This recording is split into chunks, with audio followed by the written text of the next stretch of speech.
Sophia, would you rather eat your way through New York City's boroughs or Italy's regional towns? Ooh, that's tough. Honestly, if we're talking about the location in general, I would have to go with Italy. And maybe the food too, honestly. Like, I know New York has great restaurants, and New York's actually like a city I want to really like dig deep and explore, over the next couple trips, years of my life. But I just feel like Italy's my favorite country. Like to visit. Can't beat it. It kind of is. I don't know a lot of people that would choose the New York boroughs over Italy, except if they wanted to experience a more international. Yeah. Because, I mean, I think New York City, a lot of people would say this, and I have to agree that New York City is probably one of the top places in our country to go for food. Yeah. I mean, it has truly some of the best food around. I mean, it's amazing. And it's not just good American food. I mean, the thing is, we are a melting pot. Our country is a melting pot. So good American food is everything. Yeah. And not just what we think of as kind of American cuisine, which is more like the burger joints and that kind of stuff. It's like you got your Italian place, you got your Greek places, you got your Chinese, you got your Vietnamese, you got your probably French. Yes. And, it's like fusions. And fusions. I mean, New York City is going to have so many different options, and New York City is just such a cool place to be. So I want to do that. But being someone who lives in the United States and, of course, like going to Italy and getting to experience a very specific kind of cuisine, which does have a wide range of things. But if you're in Italy, you're experiencing Italian food. I just think it depends on what you want. Yes. If you want Italian or international. But for this particular Would You Rather, I would be really keen on exploring all the different food of the different Italian towns. Oh, and then, you guys, if you listen to our Italy series, they've got 20 regions in Italy. All in each region, there's specific, very natural, organic foods. Like there's specific regions where there's like really good olive oil.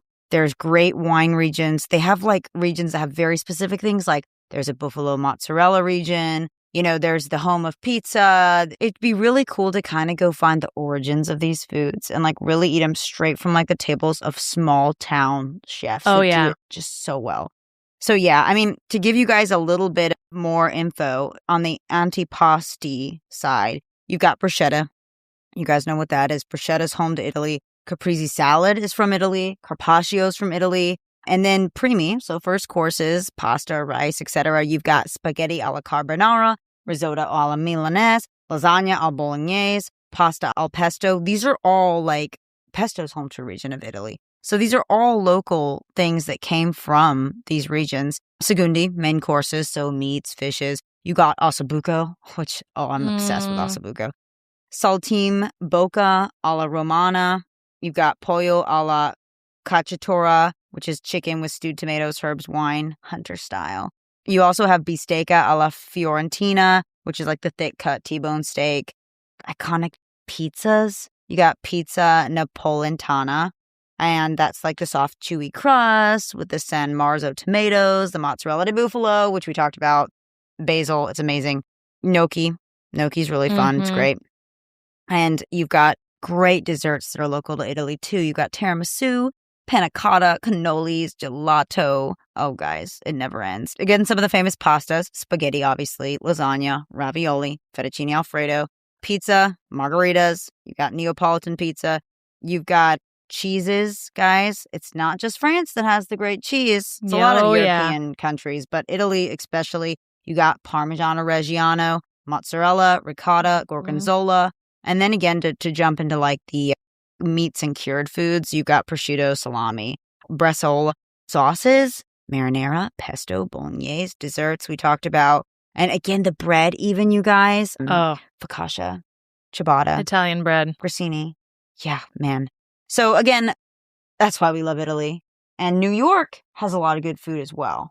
Oh, yeah. I mean, again, as we said, you're going to have a lot of Italian food in New York, but you're also going to have all these different places. Now, here are a couple top places that people suggest when you go to New York City. But I think what's also really cool about New York City, as when you're going through an Italian region town, you are going to hit up the main places that everybody knows, but also you want to know what the locals know. Yes. You want to go to the local places. So we did some research on some of the best places to go in New York City, and here are the names. Okay, number 1 is called the Musket Room, and this is a more inventive place. And that's, I think, what is also really cool about New York City is it's constantly reinventing itself, which includes food. So this is a more vegan, omnivorous place, and it also, in and of itself, blends a lot of global influences. Number 2 is a place called the Penny Farthing.